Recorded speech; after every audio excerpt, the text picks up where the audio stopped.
Voy a cerrar pantalla y micrófono.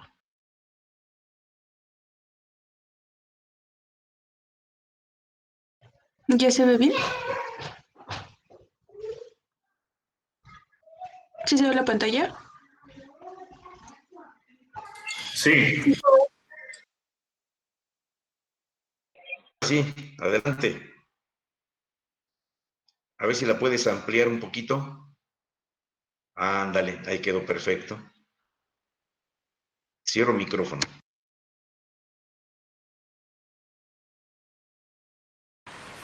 Hola, mi nombre es Alfonso Valverde. Soy doctor en Medicina y Cirugía y profesor titular de universidad del Departamento de Anatomía y Embriología Humana de la Universidad de Valencia, en España. La anatomía humana es una asignatura troncal en la mayoría de titulaciones universitarias pertenecientes al área de las ciencias de la salud. Un buen conocimiento de la anatomía humana es imprescindible para entender tanto la fisiología como la patología del cuerpo humano. Por tanto, es fundamental para adquirir las bases necesarias que permitan un ejercicio profesional posterior óptimo. Para nuestra escuela anatómica, sin duda, la mejor forma de adquirir esos conocimientos anatómicos es acudir directamente al cadáver. Para nosotros, la visualización, identificación y establecimiento de relaciones de las principales estructuras anatómicas directamente en el cadáver es insustituible en el proceso de aprendizaje de la anatomía humana. Desgraciadamente, en la mayoría de nuestras escuelas y facultades, la falta de tiempo y de recursos, tanto materiales como humanos, impiden que todos los alumnos tengan la oportunidad de estudiar sobre el cadáver las veces y el tiempo material resultante que un conocimiento tan extenso como la anatomía humana requiere. Por ello, desde nuestro departamento hemos elaborado una serie de vídeos en los que se muestran las principales estructuras anatómicas directamente sobre el cadáver, que os gusten, pero sobre todo que el alumno pueda estudiarlas tantas veces como precise y en el momento que le resulte más oportuno. Con ese propósito los hemos elaborado. Hemos puesto todo nuestro esfuerzo e ilusión en que el material resultante sea de calidad. Esperamos que os sean de máxima utilidad. Un saludo. El vídeo que vamos a ver a continuación pertenece a la serie de disecciones del sistema músculo-esquelético. Concretamente, el vídeo que vemos ahora muestra las principales estructuras anatómicas que pueden observarse durante la disección de la pared anterolateral del cuello. A continuación, en el vídeo de hoy vamos a ver las principales estructuras del sistema musculoesquelético en la cara anterolateral del cuello. Como siempre, lo primero, realizar las líneas de corte sobre la piel. Una en la línea media, que desde más o menos la escotadura yugular a nivel del esternón siga por la línea media hasta llegar al mentón. Dos líneas horizontales, una que desde la escotadura yugular, siguiendo la clavícula, llegue prácticamente al acromion, y la otra desde la parte superior a nivel del mentón, siguiendo el borde inferior de la mandíbula, llegaríamos al ángulo y luego al pabellón auditivo. Una vez practicadas las líneas de corte, retiramos la piel y la primera estructura que vamos a encontrarnos, una vez retirado el tejido conectivo que pueda haber, hay que tener en cuenta que aquí la piel es muy fina y en ocasiones esta primera estructura puede quedar adherida a la piel. Estamos hablando de un músculo prácticamente cutáneo, muy delgado, fijaros aquí, que es el denominado platisma del cuello. El músculo platisma, como veis, prácticamente va a terminar sobre la zona de la piel que llegaría a la clavícula y por la parte superior prácticamente, como veis, sobre el borde inferior de la mandíbula. Vamos a desinsertar de la parte inferior y vamos a dejarlo en la parte superior en su inserción sobre la mandíbula. Y entonces ya tenemos el plano en el que la primera estructura que vamos a observar sería un elemento vascular venoso, la vena yugular externa, que fijaros cruza por encima en superficie a este músculo que cruza en forma oblicua el cuello desde prácticamente la mastoides, que la tendríamos aquí en la parte inferior de la imagen. En oblicuo vendría hacia la parte anterior del plano de hoy, donde una de las partes vendrá a la clavícula y la otra al esternón. Para ello vamos a retirar la piel que nos oculta la clavícula, ahí lo tenéis, y efectivamente, fijaros, una de las inserciones del esternocleidomastoideo, que es como se denomina este músculo, llegaba a la clavícula y la otra inserción, como veis, llegará al esternón. Son las dos cabezas, la cabeza clavicular y la cabeza esternal del músculo esternocleidomastoideo, que como veis a nivel de la cabeza llega a la apófisis mastoides, cruzando por encima la vena yugular externa. Aunque puede haber cierta variabilidad anatómica, lo habitual, como veis, es que cruce en superficie. En el borde más posterior de este músculo esternocleidomastoideo observaremos una serie de elementos cutáneos. Aquí vemos algunos de ellos, fijaros, están seccionados, pero aquí los podéis observar, que pertenecen al plexo cervical. Elementos, aquí pues la verdad es que ahora no podemos identificarlos, pero entre otros estarán el nervio occipital menor, el auricular mayor, que se dirigirán ambos hacia la parte superior, el transverso del cuello, que vendrían sus fibras hacia la parte anterior del cuello, y ramas pertenecientes a nervios supraclaviculares, pues que se dirigirían a la piel de toda la zona que quedaría por encima de la clavícula. ¿De acuerdo? Entre todos ellos, estas serían las ramas, por tanto, cutáneas o sensitivas del plexo cervical. Como os digo, pues hasta 4 nervios se identifican. Y como veis, pues prácticamente todos ellos vienen a concentrarse en una zona, en este borde posterior del esternocleidomastoideo, pues bastante próxima a unas ramas de otras, que se conoce como punto de Erb, el punto nervioso de Erb. Es un punto que, bueno, puede llegar a ser doloroso a la presión, precisamente porque se concentran aquí esos elementos sensitivos o cutáneos del plexo cervical. ¿De acuerdo?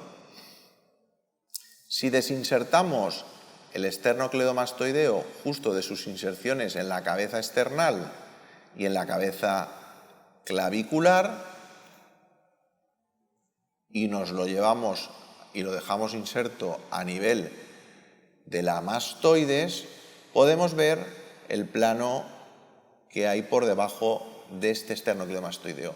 En conjunto a esta musculatura que observáis se le conoce como musculatura infraioidea, porque su inserción está a este nivel donde se sitúa el hueso ioides. ¿De acuerdo?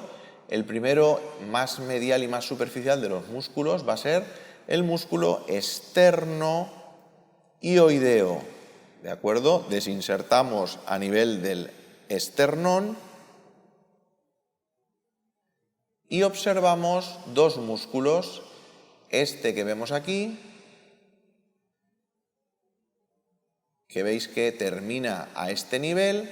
Justo aquí debajo lo que tendremos será, mirar ahí la prominencia, el cartílago tiroides. Entonces el cartílago tiroides hará que este músculo se le denomine esternotiroideo. Esternotiroideo.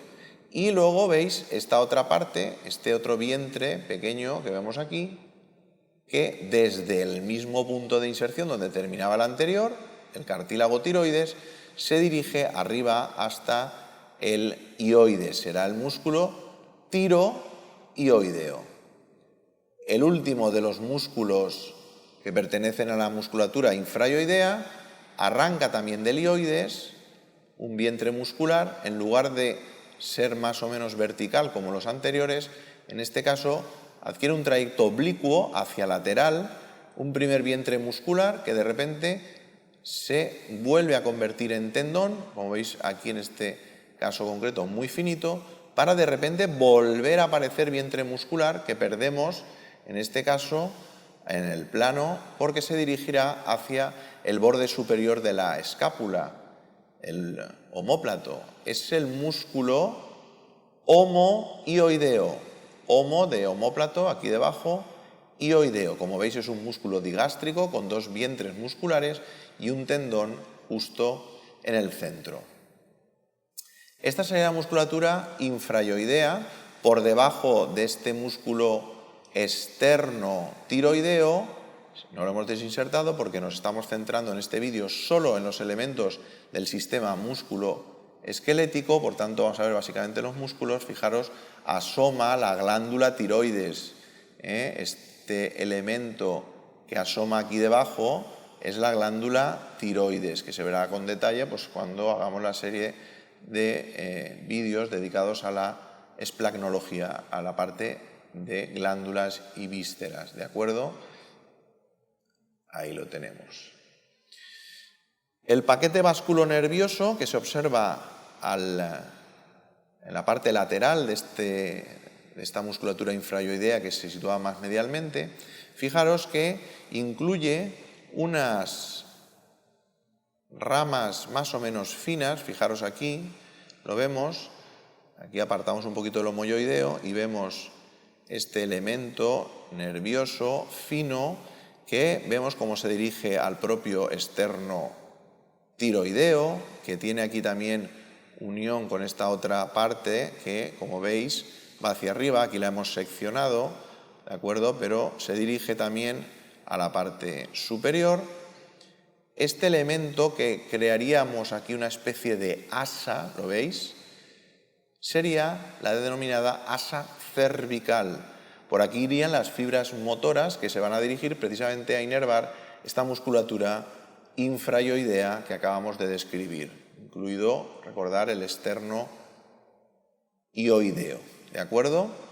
El asa cervical, como veis, queda encima de un elemento vascular venoso muy ancho, mucho más ancho, fijaros, lo estoy estirando, en este caso es una vena yugular interna muy amplia, muy ancha. Recordar esta era la vena yugular externa que estaba en superficie por encima del esternocleidomastoideo, y aquí debajo la vena yugular interna, muy amplia. La denominada asa cervical pues queda encima. Esto hace que en algunos libros se le denomine también asa yugular, ¿de acuerdo? Muy bien, pero en los libros actuales lo conoceremos como asa cervical, ¿de acuerdo? El paquete vasculonervioso del cuello incluye, además de la vena yugular interna, fijaros aquí debajo de este elemento de la asa cervical, la arteria carótida común o primitiva, ¿de acuerdo? Como tenemos el cadáver inyectado con ese látex coloreado, a pesar del grosor de la pared, se aprecia ligeramente el color sonrosado del látex que rellena su interior. Más medial, como veis, la carótida común o carótida primitiva, más lateral, la vena yugular interna. El elemento nervioso de este paquete vasculonervioso del cuello, que estaba dentro de la llamada vaina carotidia, que la hemos eliminado para poder verlos, fijaros, se va a localizar separando ligeramente la vena yugular interna de la carótida, y en medio de ambos, ahí aparece, fijaros, el elemento nervioso. ¿Lo veis? Ahí lo tenéis, el elemento nervioso correspondiente al nervio vago. El nervio vago, como veis, situado entre la vena yugular interna y la carótida común o primitiva, en esta cara anterolateral del cuello. Si ahora retiramos medialmente la vena yugular interna y nos vamos en profundidad, fijaros cómo aparece un músculo, lo veis aquí, estoy cogiendo la parte del vientre muscular justo debajo del paquete vasculonervioso del cuello. Se trata del músculo escaleno anterior, que característicamente, fijaros, tiene, a ver si la luz nos llega, un nervio, fijaros cómo le cruza por delante, en vertical, ¿lo veis? Es el nervio frénico, el nervio encargado de llegar hasta el diafragma para inervarlo motoramente. Escaleno anterior y nervio frénico justo encima de la cara anterior del escaleno anterior. ¿De acuerdo?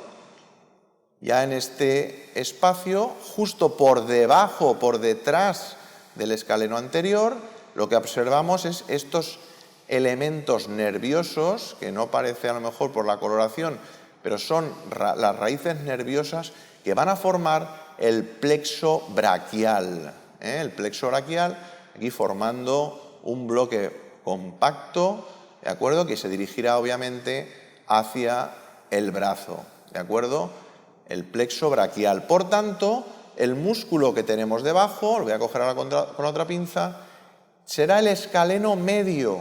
Fijaros, el escaleno anterior, el escaleno medio y entre ambos escalenos el plexo braquial. Este espacio que queda entre escaleno anterior y escaleno medio, por el que vemos aparecer el plexo braquial, es lo que conocemos como hiato escalénico. ¿De acuerdo? Ahí lo tenemos. Ahí lo veis, ahora un poquito mejor, con más luz. ¿De acuerdo? Repasamos esto último. Nervio frénico, escaleno anterior, plexo braquial, escaleno medio. El escaleno posterior estará más abajo y más posterior, ya no, prácticamente estaría aquí debajo, pero no sé si ni siquiera se puede apreciar. Pero bueno, estaría aquí, justo esto que cojo, detrás del escaleno medio. ¿De acuerdo? Prácticamente estos son los principales elementos del sistema muscular, musculoesquelético, pero básicamente, como veis, muscular, de la cara anterior del cuello, ¿vale? Volvemos a repasarlos ahora en orden inverso. Teníamos aquí en este espacio al fondo el escaleno posterior, el escaleno medio, el plexo braquial, el escaleno anterior con el nervio frénico, el paquete vasculonervioso del cuello con la yugular interna, la carótida común o primitiva y en el hueco entre ambas el nervio vago. ¿Lo veis? Carótida, nervio vago, yugular interna. Sobre la yugular interna, básicamente, el asa cervical para la inervación de la musculatura infrayoidea que incluye el esternotiroideo, el tiroioideo, los dos vientres del homoioideo y el esternoioideo. ¿De acuerdo? Cubriendo el plano, el elemento correspondiente al esternocleidomastoideo, esterno, cabeza external, cleido, cabeza clavicular, mastoideo. Y por encima, la vena yugular externa. Y por el borde posterior aparecen los elementos cutáneos o sensitivos del plexo cervical, ¿de acuerdo?, que incluirían pues, los nervios supraclaviculares, transverso cervical o del cuello, el occipital menor y el auricular mayor. Finalmente, el elemento más superficial de todo el plano, el músculo platisma coli, ¿de acuerdo? Y finalmente lo cubrimos de nuevo con la piel. Y eso sería todo, los elementos del sistema muscular más importantes de la cara anterolateral del cuello.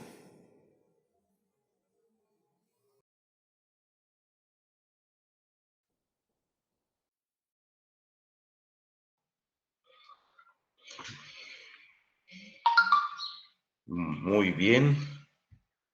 Ok. Gracias, Sandrita. Muy bien. Sí, doctor. Únicamente, o sea, está interesante este video, no sé qué les pareció. ¿Sí le lograron entender? Sí, siento que fue un poco así. Muy demostrativo, o sea, como dijo el doctor, ¿verdad? No hay mejor que un cuerpo, ¿verdad? Disecado, o que ustedes disequen. Lamentablemente, ¿verdad? Para la pedagogía, para la docencia, esto cada vez va siendo menor, ¿verdad? El uso de cadáveres y benéfico para la gente porque a través de las redes, ¿verdad? Las redes sociales, se han encontrado más personas extraviadas. Como ustedes saben, la mayoría de los cuerpos que tenemos en el anfiteatro son de personas que no fueron identificadas, ¿verdad? Personas que por algún motivo no fueron identificadas. Puede ser que hayan venido de algún estado del interior de la República a trabajar a la Ciudad de México sin papeles, ¿verdad? Llegan, los contratan las obras de construcción, ¿verdad? Y pues en algún andamio se caen y pues, como no tenían papeles, pues entonces no saben a quién referirle ese cuerpo.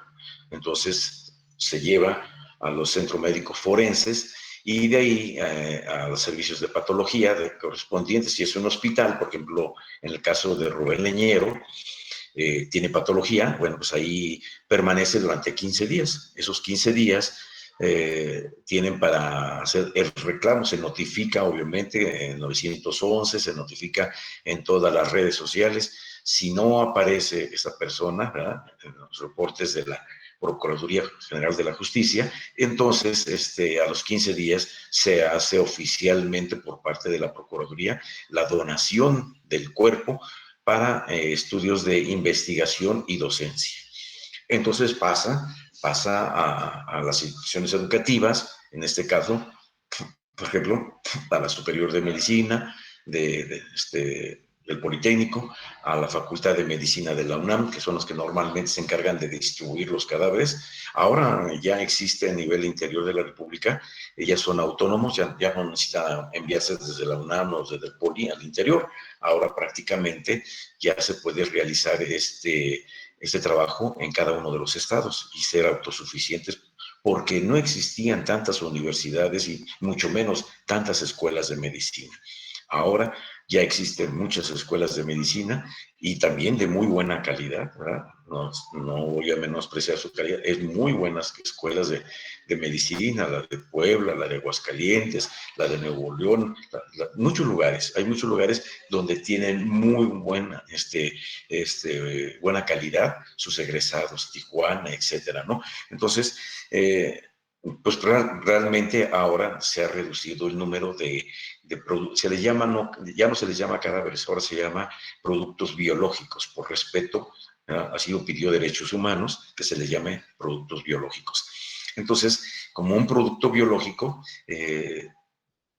por decir algo, antiguamente en la Superior de Medicina, cuando estábamos trabajando por allá, existían alrededor al año 70 cadáveres, ingresaban 70 cadáveres, de 70 a 80, por ahí. Hoy en día, ¿verdad? Alcanzan, si acaso, los 30 cadáveres. Sí, 30 cadáveres que obviamente ni para la Escuela Superior de Medicina pues es suficiente. Entonces, de ahí por qué surge la necesidad de la tecnología, ¿verdad? Y entonces aparecen los simuladores de alta tecnología, ¿verdad? En este caso, nosotros contamos con la mesa de Anatomash que nos permite disecar sin necesidad de tener cadáveres. Pero, bueno, o sea, les voy a ser honesto, no existe ninguna tecnología que pueda sustituir la anatomía directamente en cadáveres. Por eso, estos videos son de gran utilidad, son de gran valía, porque nos permite ver estructuras, ¿verdad?, en vivo de lo que nosotros hemos visto en teoría. Yo podré ponerle muchas películas, podré trabajar con ustedes en anatomía, si más adelante nos permite Dios llegar a regresar a la escuela y estar con ustedes, Por supuesto que el día que ustedes gusten podemos realizar sesiones intersemestrales con ustedes para hacer un repaso de lo que es la anatomía, ¿verdad? Del locomotor. Pero no les garantizo que haya cadáveres porque se ha restringido tanto los cadáveres que difícilmente podemos trabajar con los que tenemos allí en el anfiteatro, que poco a poco se han ido arreglando a través de situaciones legales, ¿verdad? Para que ellos también descansen, se lleva a cremar o sus restos se llevan directamente con una boleta de inhumación y ahí termina su camino de la enseñanza también de los cadáveres, porque quieras o no, participan en la enseñanza. Gracias a ellos, gracias, yo siempre se los he dicho a los cadáveres, gracias porque gracias a ustedes formamos médicos, gracias a ustedes yo me formé médico y entonces pues juegan un papel fundamental en la enseñanza de estos cadáveres. Nada más hay que hacer una observación, ahí en los infrayoideos, ¿ya? El esternocleido de yoideo parece que no se mencionó. Entonces, tenemos básicamente de los infrayoideos el esternocleido yoideo, el homoyoideo, el esternotiroideo y el tiroyoideo. Son los 4 músculos infrayoideos que se manejan. Ahí aparece la asa cervical, ¿verdad? Se ve muy bella la asa cervical, el nervio frénico, el nervio vago, ¿verdad? Acuérdense que en el corte transversal del cuello mencionábamos estas estructuras, entonces vale la pena que ustedes lo hayan visto. Obviamente, Sandrita, si lo puedes pasar tanto el video de base de cráneo como los de cuello lateral, te lo agradeceré que lo subas al grupo de locomotor para que cada uno de los muchachos puedan revisarlo, tenerlo, en su momento puedan volver a recordar las estructuras que se presentaron en estos videos. Por favor, Sandita, te lo agradeceré. Y así como esos también los otros videos que vamos a ir presentando. Muy bien, entonces es hora de iniciar pues lo que habíamos dejado pendiente, que básicamente sería todo lo faltante de lo que es el cuello, ¿verdad? Entonces, si ustedes me permiten, es hora de empezar a trabajar. Voy a mandar mi presentación y abrimos de una vez.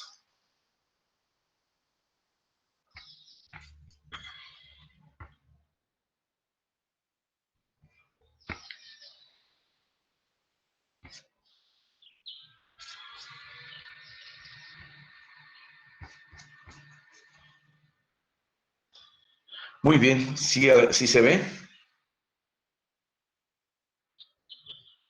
¿Sí se ve la imagen? Perfecto. En este caso yo creo que no vamos a dejar abierto la otra. Vamos a abrirlo. Muy bien. Ok. En primer lugar, quiero comentarles que voy a tratar de abordar algunos aspectos que no son del programa, pero que si nosotros no hacemos esta revisión, va a ser difícil que ustedes puedan integrar todo el conocimiento para que puedan quedar más firme, recordar para siempre esta presentación. Entonces, en primer lugar, recordemos que vamos a trabajar en este momento lo que son el plexo cervical y el plexo braquial, ¿verdad? Recordando, ¿verdad?, que el plexo cervical va de C1 a C4 y el plexo braquial iría de prácticamente parte de la rama de C5 hasta T1 prácticamente. Entonces, son los plexos que vamos a abordar. Por el lado del plexo cervical, básicamente está relacionado con inervación motora hacia la región infrayoidea, aunque parte del C1 va a abarcar solamente un solo músculo de la región suprayoidea, pero recordemos que en la región suprayoidea, básicamente, pues va a tener otro tipo de inervación, ¿verdad?, que va a ir hacia la región prácticamente de la región suprayoidea. Los nervios que normalmente aquí manejamos, bueno, pues tienen que ser por el nervio facial, ¿verdad?, sobre todo con el estilo yoideo, el nervio facial, manejamos el genio yoideo también, que es del hipogloso, ¿verdad? Entonces, el hipogloso, que es el 12º par craneal, ¿verdad? Parte de lo que es la región mandibular, el nervio mandibular, para los otros músculos de la región suprayoidea, como es el digástrico, ¿verdad? Recuerden que el digástrico tiene dos cuerpos, tiene un cuerpo anterior y un cuerpo posterior. Entonces, la inervación, básicamente, ¿verdad?, va a depender de dónde se encuentre. Por ejemplo, el nervio facial y ramitos del glosofaringio va a ser al vientre anterior y el nervio mandibular para el vientre posterior. Entonces, pero aquí en la región infrayoidea, básicamente lo que vamos a ver son terminaciones nerviosas. El asa cervical, por ejemplo, el asa cervical se va a abocar directamente a los músculos infrayoideos, como lo dijeron en el video, ¿verdad? Mientras que el plexo braquial se va a dirigir su inervación motora hacia la extremidad superior. De ahí porque los ramos terminales del plexo braquial, pues está el radial, está el músculo cutáneo, está el nervio mediano, está el cubital, el braquial cutáneo interno. Todos ellos pertenecen al plexo braquial y van a ir a dar inervación a los músculos de la extremidad superior. Entonces, por eso es importante. En esta imagen lo que nos percatamos es de ver dónde salen esos plexos, cómo se forman los plexos, ¿verdad? Aquí alcanzamos a visualizar los espacios que se llaman agujeros de conjunción, es decir, por donde va a surgir este nervio periférico, ¿verdad?, que viene de la médula espinal, formado por segmentos sensitivos y motores, los segmentos medulares que vienen de la médula espinal o cordón espinal, ¿verdad? Y aquí vemos el ganglio sensitivo. Este normalmente se encuentra en la cara posterior. Entonces, como es una vista donde nos permite ver, ¿verdad?, de atrás hacia adelante, ¿verdad?, podemos visualizar que la cadena ganglionar, pero de medular, no de los otros, no la simpática, la vegetativa, no, sino de la sensitiva directamente, ¿verdad?, voluntaria, esta parte de aquí, entonces son los que van a ingresar. Si ustedes, por ejemplo, le pinchan la piel, esta información va a pasar en esta sinapsis, que es un ganglio espinal posterior. En esta parte de aquí va a ingresar a la médula espinal. ¿Y qué es lo que va a hacer? Va a responder por la otra fibra motora que va a salir por aquí y va a producir, por ejemplo, flexión. Si usted pisa en una tachuela, inmediatamente levantan el pie. No necesita corteza cerebral, es un arco reflejo simple, es decir, es inconsciente, ¿verdad?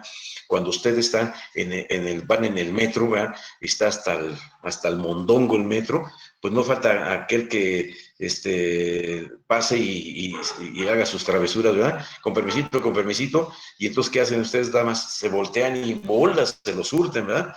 Es un arco reflejo instintivo esto, ¿no?, de supervivencia, ¿no? O sea, no me faltes al respeto y tómala, cabrón. O simplemente cuando llegan y se empujan a la brava y el otro de ahí pues, se siente agredido y lo empuja y entonces comienzan a pelearse, ¿verdad? Él, en un profesional de box, diría, ok, tranquilo, no me pegues. No, ¿cómo no? Y te pego. Y entonces, ¿qué le hace el boxeador profesional? No hay una respuesta de tipo simpática. Lo tiene bien controladito porque es su profesión ser boxeador. Entonces comienza y le da un golpe, ¡pum!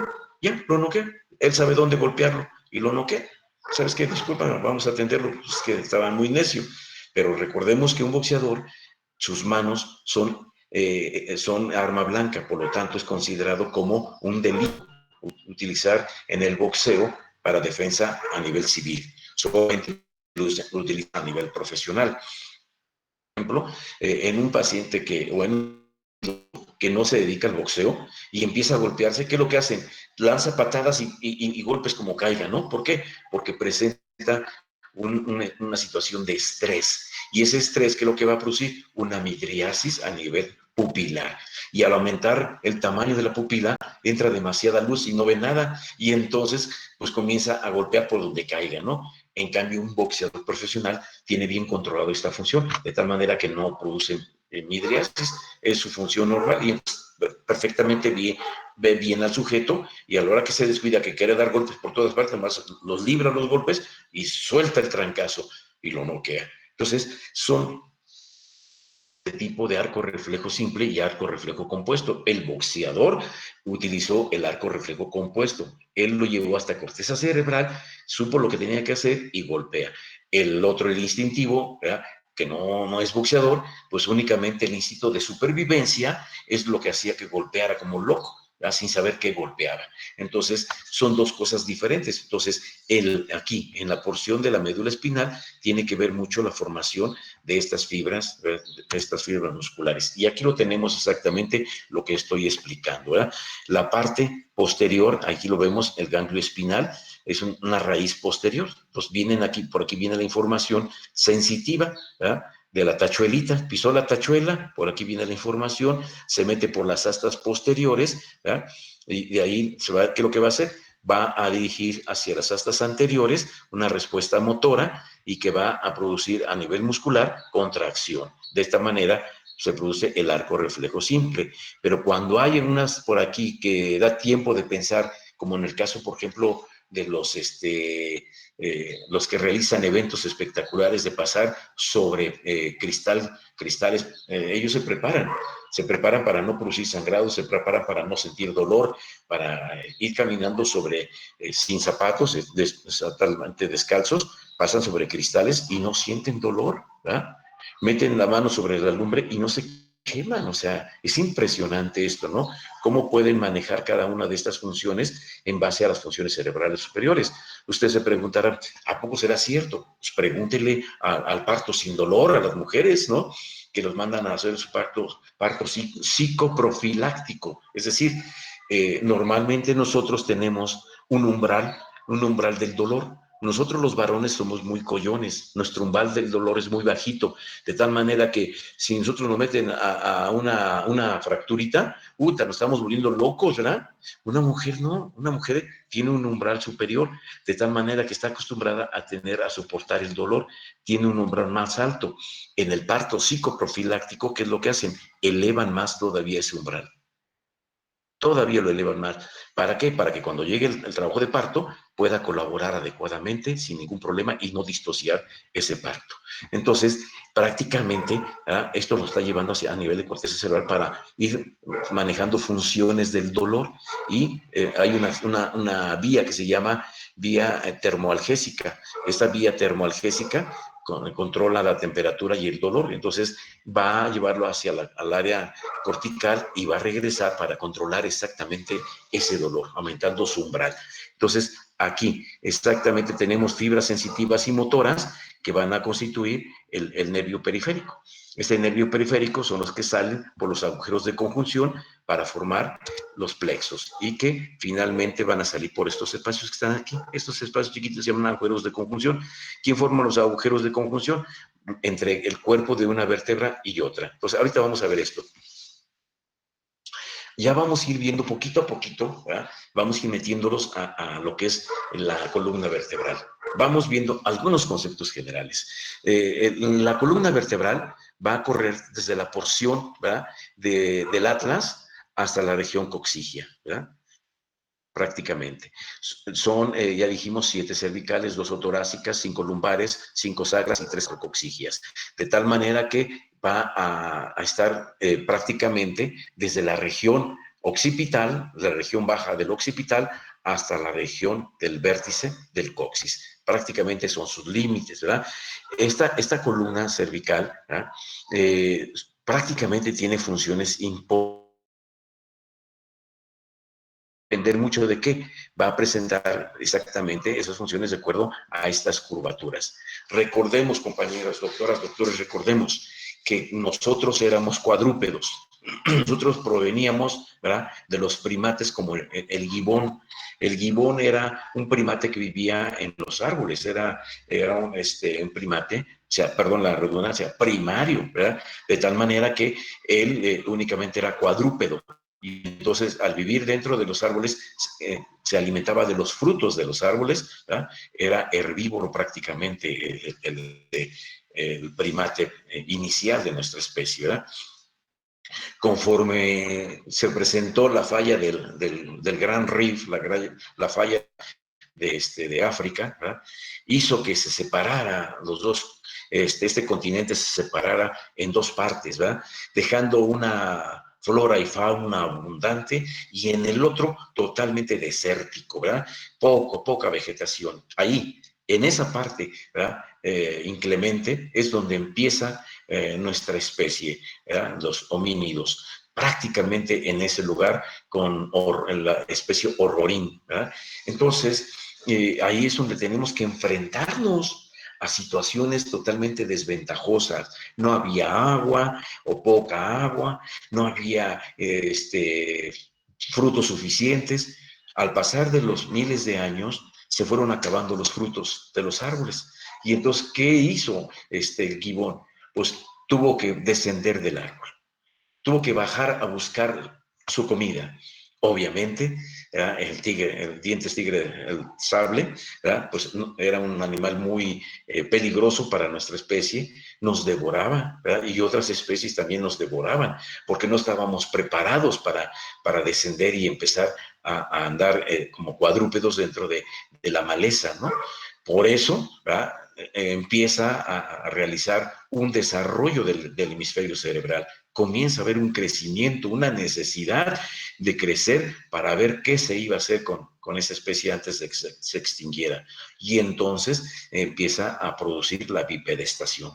Esa bipedestación hace que la columna vertebral cambie su morfología, porque fueron miles de años los que pasaron, ¿verdad? Van cambiando su morfología. La parte de las vértebras cervicales eran más grandes, más robustas, y las vértebras lumbares, pues no varió mucho, pero las torácicas sí, se fueron adelgazando, se fueron haciendo más pequeñas, porque antes nosotros utilizábamos, por ser cuadrúpedos, utilizábamos el concepto de dorso y de vientre, ¿verdad? Y entonces la porción dorsal producía una gran tracción, igual que la porción anterior y posterior, para avanzar rápidamente, ¿no? Las extremidades anteriores y las extremidades posteriores eran robustas, el húmero y el fémur eran robustos, pero conforme se fue presentando el estado de bipedestación, se fueron cambiando esa morfología, ese fenotipo fue modificándose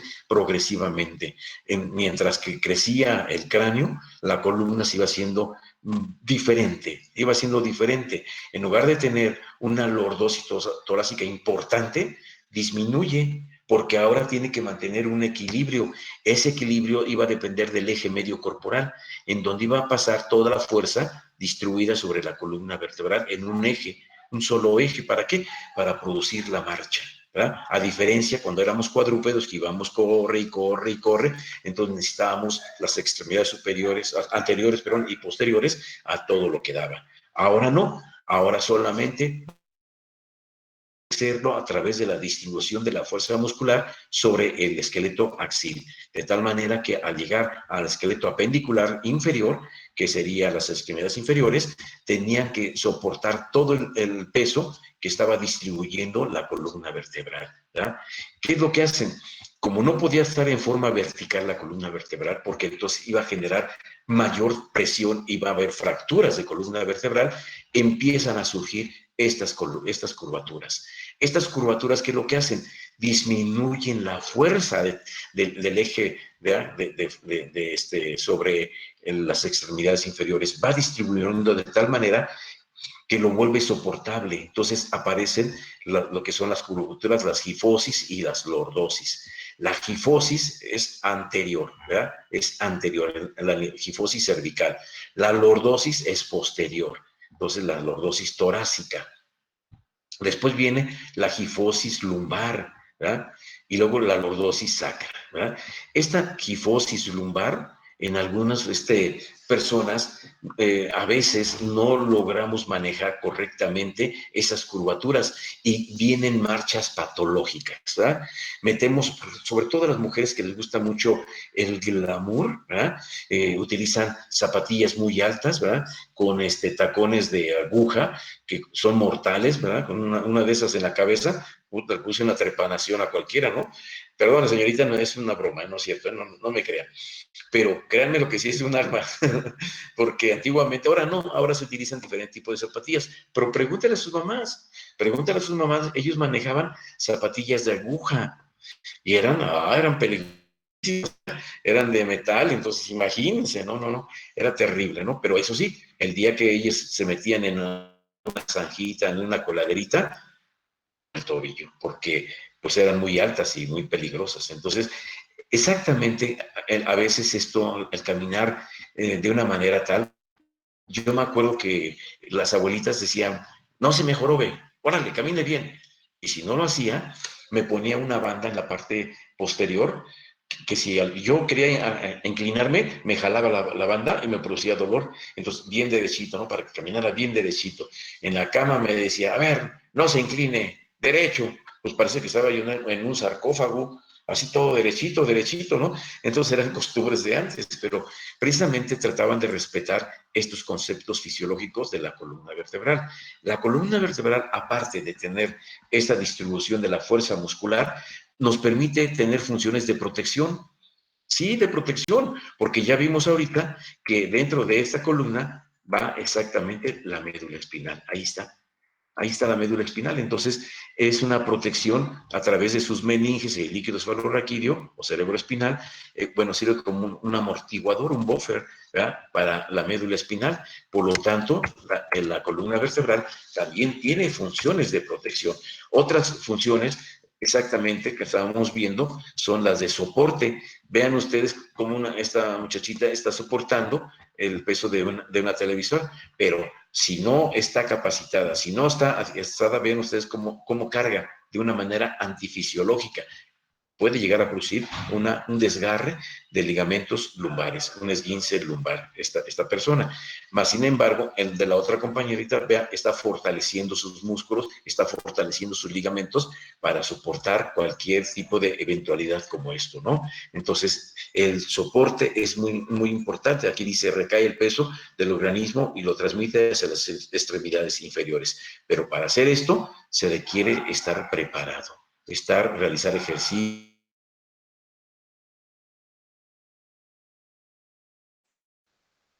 En este cuadrito rosa que dice, en el embrión las vértebras se forman de las células esclerotomas originados de las somitas. Acuérdense que yo les hablaba que existían esclerotomas, miotomas y dermatomas, ¿verdad? Entonces, los músculos nacen de los miotomas y los huesos o vértebras nacen de los esclerotomas y la dermatomas pues, hacia la piel. Por eso tenemos mapas, los ortopedistas manejan los dermatomas y los miotomas en mapas de sensibilidad. Ellos pueden explorar y saber si hay una lesión medular a través de una exploración de los dermatomas y de los miotomas. Y ellos los tienen en su consultorio, los tienen en el mapa de los dermatomas y miotomas, los tienen como su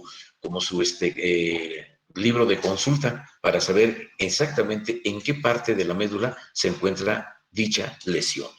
La movilidad. La movilidad, las articulaciones entre cada vértebra evitan rigidez en la columna. Es muy importante siempre realizar ejercicios. Si ustedes no realizan ejercicio, ¿verdad? Las vértebras se van volviendo inmóviles poco a poco con el paso de los años. Es como un auto, ¿no? Es como un automóvil. Si el automóvil parece absurdo, pero es real, ¿eh? Si un automóvil ustedes lo tienen acostumbrado a una determinada velocidad, 120, 130, 120, 130, y lo quieren después utilizar y acelerarle a 180 por alguna emergencia, el carro se tironea, resiente, porque no está acostumbrado a manejar altas velocidades. Así sucede con la columna vertebral. La columna vertebral requiere estarla fortaleciendo, realizar movimientos, salir a caminar, flexionarse, correr, etcétera, para que se acostumbre.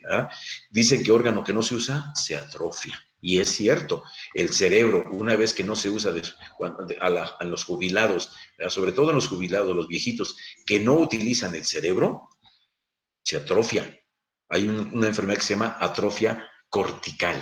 Y en la atrofia cortical, pues es característico, ustedes lo han visto con sus abuelitos.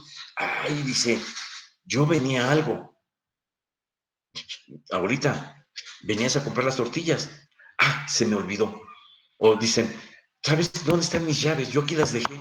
No, abuelita, aquí no están las llaves. Yo aquí las dejé y jura y perjura que las dejó ahí cuando las llaves las tiene en su bolsillo.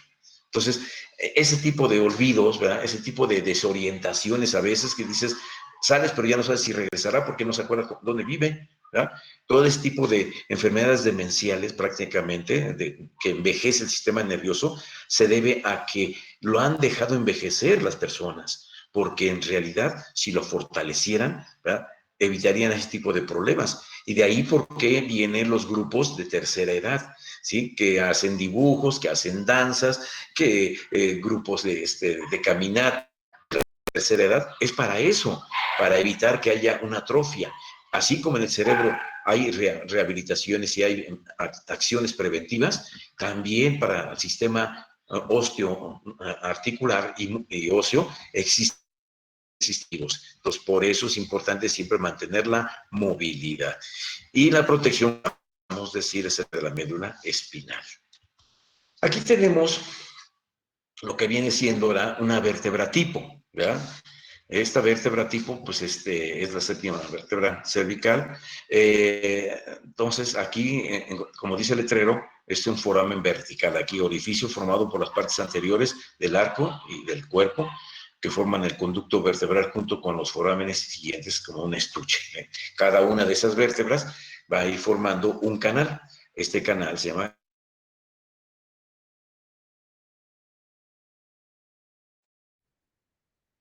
En primer lugar, ¿verdad?, es una vértebra irregular. Son huesos irregulares, no tiene exactamente una forma determinada. Va a constar de un cuerpo, va a variar en la forma del cuerpo, dependerá en dónde se encuentre. Puede ser en forma circular o forma elíptica, va dependiendo de dónde se encuentre. Puede ser aplanada o puede ser cilíndrica, ¿verdad? No es lo mismo una vértebra cervical a una vértebra lumbar, que son mucho más gruesas, ¿verdad? Pero lo importante de esto es que tiene una lámina de tejido compacto a su alrededor. Y en el interior cuenta con tejido esponjoso,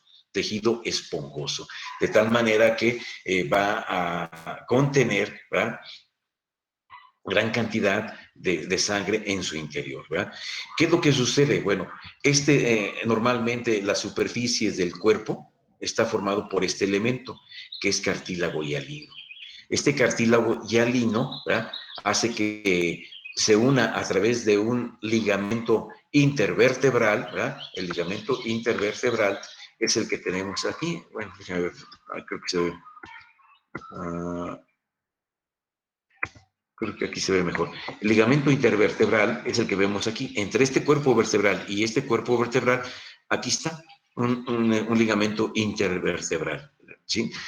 La gente le llama disco, ¿sí? Cuando dice es que tuvo una hernia de disco, ¿verdad?, quiere decir que este disco o este ligamento intervertebral, ¿verdad?, propició que se desplazara hacia atrás y comprimiera al nervio que va saliendo. Por lo general es el nervio ciático, ¿verdad? Dices que le dio la ciática por una hernia discal. ¿Qué quiere decir? Que ese disco intervertebral, que es el ligamento intervertebral, se fue hacia la parte posterior, hacia el agujero conjunción, por donde sale el nervio, donde salen los nervios, y en este caso pues es el nervio ciático, todo lo está comprimiendo y entonces es el que va a dar la inervación hacia la parte posterior y anterolateral de la pierna, y entonces dice, es que siento dolor por la región del muslo posterior, ¿verdad? Siento que me corre el dolor dice la gente, por detrás de la pierna, me corre por toda la parte de la pierna, o sea, tanto del muslo como de la pierna, sufre dolor. Entonces, ese es el síndrome de compresión radicular que está produciendo una hernia discal, Entonces, prácticamente podemos decir, pues aquí se ve perfectamente bien, miren, ahí están los discos. Aquí está un cuerpo y hay un disco. Ahí se ve el disco intervertebral o disco de las vértebras, ahí se ve.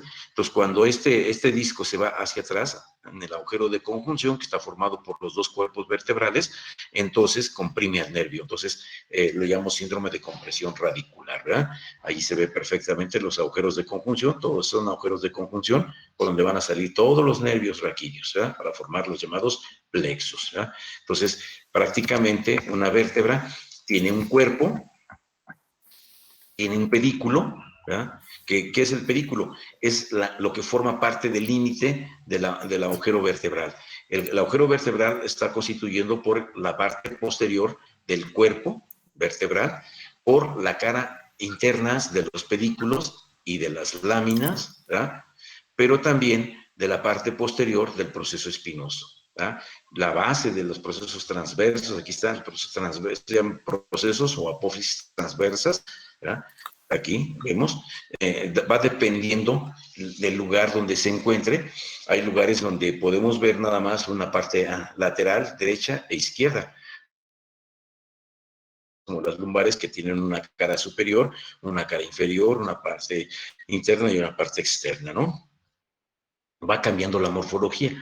Aquí vemos que los procesos son tubérculos, son verdaderos tubérculos, como lo vemos aquí, son tubérculos, ¿verdad? Entonces, en ellos vemos que en los transversarios, sobre todo a nivel torácico, ¿verdad? Que sería una vértebra torácica 1, vemos que a nivel torácico tiene una carilla articular, ¿verdad? Las cervicales no tienen, ni las lumbares. ¿Por qué? Porque no va a recibir a las costillas. Eso nada más. Entonces, va a tener una carilla costillas, las arterias vertebrales torácicas, ¿verdad? Pero no así las cervicales y las lumbares. Sí tienen carillas superiores y carillas inferiores. ¿Para qué? Para recibir a la vértebra tanto suprayacente, la de arriba, como la vértebra infrayacente, la vértebra de abajo. Y de esa manera se articulan. Ya vamos a ver más adelante, cuando veamos columna vertebral, que la articulación, ¿verdad?, de las vértebras son como cuando vas en el carro, vas manejando y vas acelerando. Las vértebras suprayacentes, su carilla, ven hacia abajo y hacia atrás. Y las carillas infrayacentes, ¿verdad? O sea, perdón, las carillas de la vértebra infrayacente, es decir, las superiores, ven exactamente todo lo contrario. Ven hacia atrás y hacia arriba. De tal manera que si ustedes ponen un pie y el acelerador, es como si estuvieran colocando las carillas articulares hacia abajo y hacia atrás, y la otra hacia arriba y hacia adelante, como si fuera el pie y el acelerador. Entonces eso lo vamos a ver más adelante. Aquí lo que me interesaba es que ustedes recordaran que existe este pedículo, esta lámina, este proceso espinoso y ese proceso transverso, con sus carillas superiores, tiene carillas inferiores, y vean ustedes aquí viene una carilla. Esta carilla, volvemos a decir, es una vértebra torácica. ¿Por qué? Porque aquí es donde llega la cabeza de la costilla, aquí. Aquí llega la cabeza de la costilla, hace esto, da la vuelta, y el tubérculo costal se articula aquí. Y de allí se va hacia adelante, ¿sí? De este lado y también de este lado. Dan la vuelta para ir hacia el esternón, de tal manera que la parte más posterior, la espalda, quedaría aquí. La porción torácica de las vísceras, ¿verdad?, quedaría adelante del cuerpo.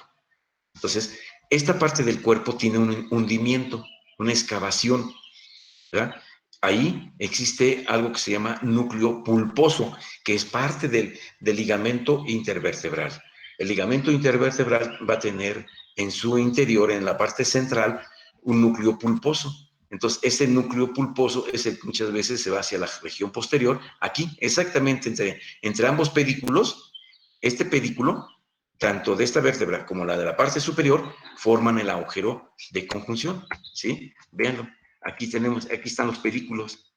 Pues entre un pedículo de esta vértebra infrayacente y esta vértebra suprayacente, ¿verdad?, entre los dos pedículos forman el agujero de conjunción. Ya después lo vamos a ver con calmita. Entonces, aquí exactamente es donde pasan los nervios, por aquí. Por aquí pasan los nervios periféricos para formar los plexos, por acá. Aquí estaría la médula espinal. Ya después vamos a ver que esta parte de aquí está protegida, parte de las meninges está formado por ligamentos en la columna vertebral. El ligamento amarillo, ¿verdad?, el ligamento longitudinal posterior, luego tienen aquí adelante el ligamento longitudinal anterior, los ligamentos intertransversarios, interespinosos y el supraespinoso, ¿verdad? Entonces son ligamentos que van a proteger al canal vertebral y que van a formar, por ejemplo, el supraespinoso, que está aquí arriba por el, van a llegar hasta la región nucal y van a formar lo que es el ligamento nucal o ligamento triangular. En las vértebras cervicales, ¿verdad?, tienen una característica, que tienden a ser, ¿verdad? Va dependiendo, si es la 1, la 2, la 3, cada uno tiene una morfología diferente, pero en este caso, ¿verdad? Casi la mayoría de las vértebras cervicales, exceptuando la séptima, ¿verdad? Tienen los procesos transversos, tienen agujeros transversarios, ¿sí? Recordarán ustedes que ayer mencionábamos que las arterias vertebrales, ¿verdad? Las arterias vertebrales provenían de la arteria subclavia y que iban subiendo por los agujeros transversos de las primeras 6 vértebras cervicales, porque esas tienen agujero transverso. La séptima no tiene agujero transverso, o sea, no pasa por ahí la arteria vertebral, ¿sí? Entonces, los procesos transversos, vean usted este detalle anatómico, va a presentar un tubérculo, ¿verdad? Posterior, porque estamos aquí en la región espinosa. Entonces, la parte anterior quedaría aquí y la parte posterior quedaría aquí. Vean ustedes el proceso espinoso de esta vértebra cervical. Es bípedo, es bimalolar, de tal manera que se divide el proceso espinoso en 2 partes, es bípedo, perdón. Y la parte anterior, este sería el cuerpo, ¿verdad? El cuerpo de la vértebra, es elíptico. Vean ustedes cómo cambió. Es elíptico, es de diámetro transverso mayor que el anteroposterior, entonces es alargado, ¿verdad? Entonces aquí presenta una elevación más importante de la región donde va el disco, ¿verdad? El disco intervertebral, va a presentar un arco anterior y va a presentar un arco posterior, de tal manera que en la lámina, ¿verdad? La lámina es mucho más larga que el pedículo, ¿verdad? El pedículo es muy chiquitito, vean, aquí está, son los pedículos tan chiquititos, las láminas son muy alargadas, ¿verdad? Y tiene forma triangular, tiene una forma triangular. El proceso espinoso es bípedo y la parte de los procesos transversos tiene ese agujero transverso. Por lo tanto, tienen un tubérculo anterior y tienen un tubérculo posterior. El tubérculo anterior es para el escaleno anterior y escaleno medio, y el tubérculo posterior es para el escaleno posterior, ¿verdad? Entonces ahí se insertan los escalenos. Ahorita vamos a ver de dónde a dónde se van a insertar. Y ven ustedes que por aquí al pasar la arteria, ¿verdad? En este caso específicamente, se va a ir a introducir al agujero occipital, ¿verdad? Obviamente es la tercera vértebra cervical. La primera viene siendo el atlas, después viene el axis y finalmente viene esta tercera vértebra. Entonces, ahí lo encontramos en esta imagen, alcanza a ver el cuerpo aquí lo tenemos, el pedículo, el proceso transverso con sus articulares, el agujero transverso, los tubérculos posteriores, los tubérculos anteriores y el proceso espinoso, que está separado en 2 partes. Si ya tenemos como antecedentes, ¿verdad?, esta situación, ¿verdad?, entonces vamos a empezar a explicar lo que son los músculos escalénicos. Los músculos escalenos, ¿verdad?, ¿qué es lo que van a hacer? Como aquí aparece, son flexores del cuello, ¿verdad?, laterales, ¿verdad? Al contraerse unos escalenos, la cabeza se inclina hacia un lado. O si se contrae del otro, también lo hace de este lado. Si se contraen los dos, ¿verdad?, ¿qué es lo que van a hacer? Van a poner rígida el cuello, ¿verdad?, básicamente. Básicamente va a estar inervado por el C3 y C4 del plexo cervical, C3 y C4. Recordemos, si ustedes revisaron plexo cervical, que les pedí que lo hicieran, recordarán que el C3, C4 y C5 va a formar un nervio. ¿Cómo se llama ese nervio que forma el C3, C4? Nervio frénico. Pues frénico. ¿Quién dijo frénico primero? ¿Quién dijo? Yo, Vázquez Ochipa. Ok. Vázquez Sochipa. Sí, Muy Vázquez. bien. Es el nervio frénico, ¿verdad? Ya como vimos en el video, el nervio frénico va a pasar por la cara anterior del escaleno anterior, perdón la redundancia. Pasa por la parte anterior de este músculo escaleno, el escaleno anterior. ¿Sí se acuerdan, verdad? Sí lo vieron en el video. Como una de sus relaciones importantes es el nervio frénico, va a pasar por ahí, ¿verdad? Entonces, este músculo escaleno anterior, ¿verdad?, sus inserciones prácticamente van a ser en los tubérculos anteriores del C3, C4 y C5, ¿verdad?, prácticamente hasta C6, ¿verdad?, prácticamente, ¿verdad?, desde C3, C4, C5 y C6. Entonces, en los tubérculos anteriores. Aquí lo vamos a tener. Aquí están los tubérculos, aquí. Recuerden que las vértebras en los procesos transversos tienen tubérculos anteriores y tienen tubérculos posteriores. lo separa el agujero transverso, ¿sí? Por donde pasa la arteria vertebral. Entonces, ahí exactamente por estos tubérculos, ¿verdad? De la C3 a la C6 van a pasar C3, C4, C5 y C6. Y de ahí descienden oblicuamente hacia la primera costilla. Exactamente a nivel de la primera costilla, en la parte anterior, existe un pequeño accidente anatómico, ¿verdad? Este accidente anatómico, ¿qué nombre recibe? Donde se inserta en la primera costilla el escaleno anterior. ¿Cómo se llama ese accidente anatómico?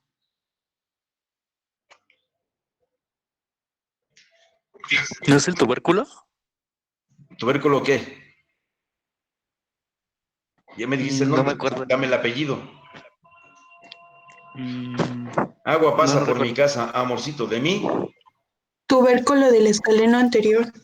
Claro, tubérculo del escaleno, así, tubérculo del escaleno. Antiguamente se le denominaba de Lisfranc, tubérculo de Lisfranc, porque todavía algunos ortopedistas viejitos todavía lo conocen como tubérculo de Lisfranc, ¿verdad? Pero es el tubérculo escalénico, ¿verdad?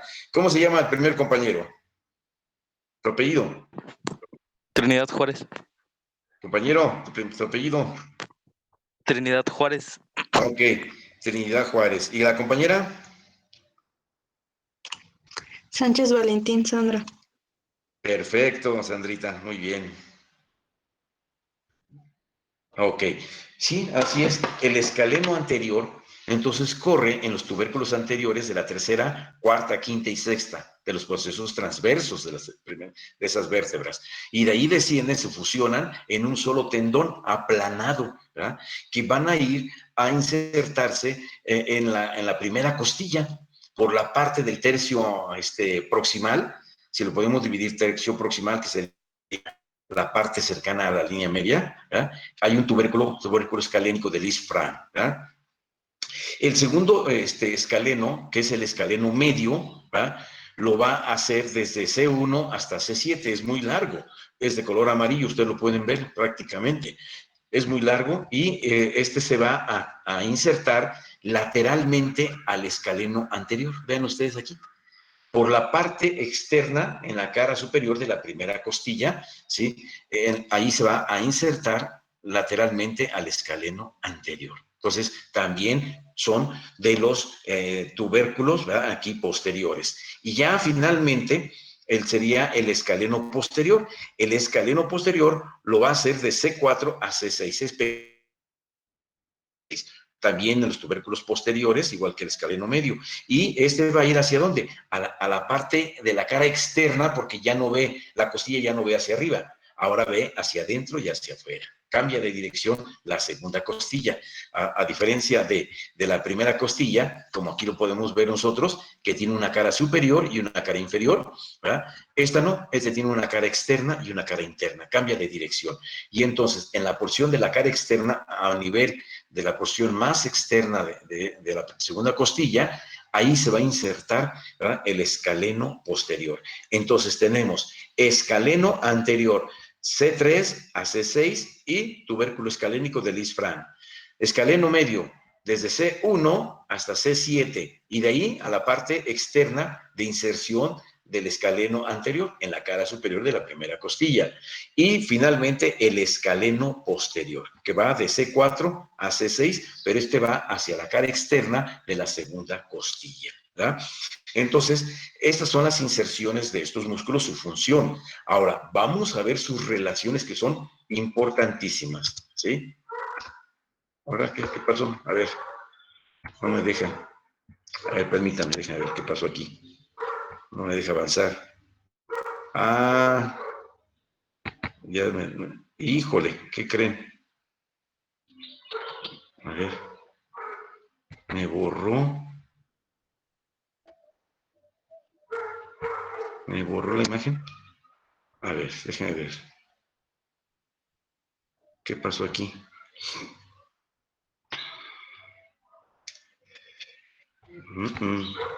Me las borró este cabresto. Todas me las borró. Bueno, entonces, déjenme ver si nos regresamos a la Déjeme checar. Permítame, déjame ver.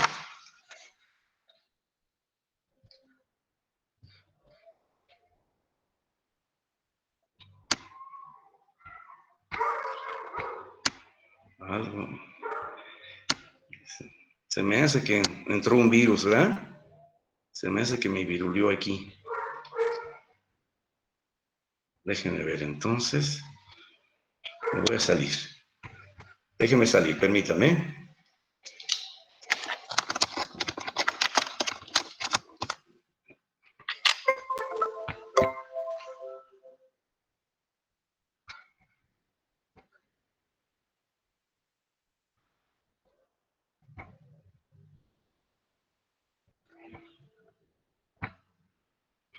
Ok.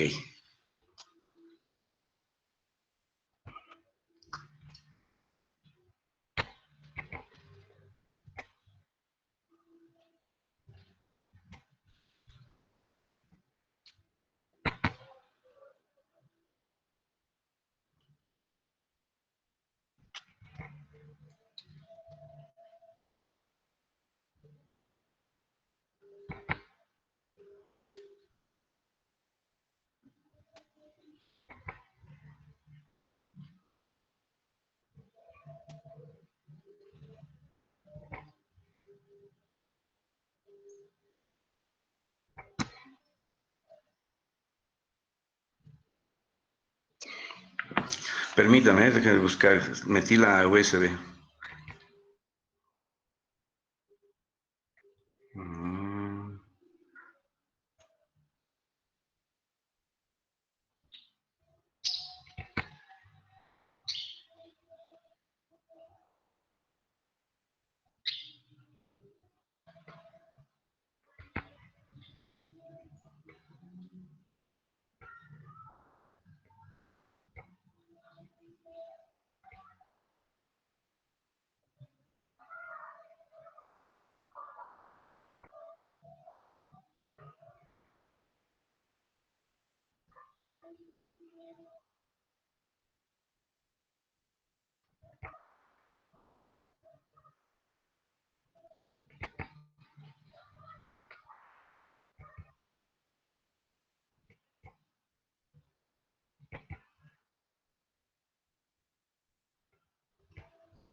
Aquí está, ya lo encontré. A ver, usted me dice si se ve.